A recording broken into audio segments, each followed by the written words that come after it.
Hello, my name is Monique and I'm 11 years old and I come from OSB After School Bangkok. At school, we are learning about the UN Sustainable Development Goals and I'm interested in life below water. I like to go to the beach and I like to snorkel and look at the corals. But in one of my adventures, I realized that corals are disappearing from the sea. So I start questioning myself.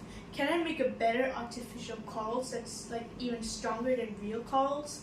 And what sustainable materials that can reduce waste can make artificial corals?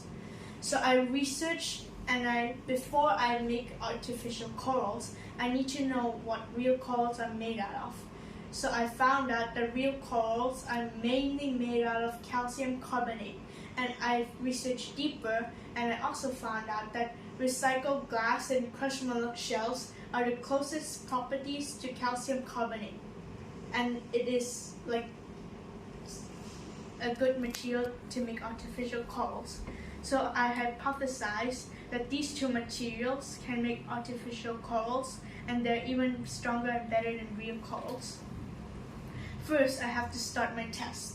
I would get these two materials, the recycled glass and the crushed shells, from seafood restaurants. People eat shells every day, but they throw it and it's no use. And I would get the recycled glass in any recycle centers in Thailand.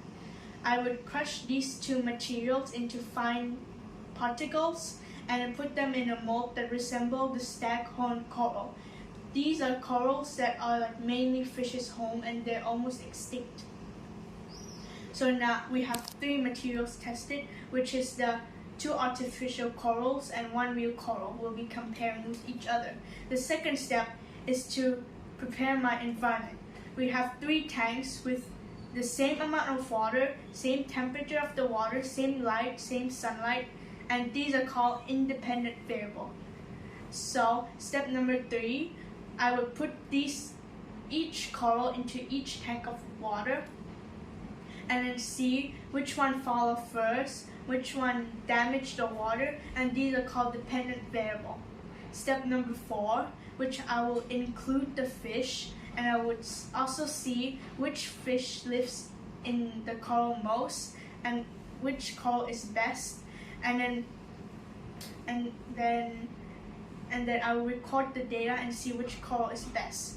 I hope if I use these two materials to put in the sea and we can save lots of fish's life and our sea will be safe. Thank you.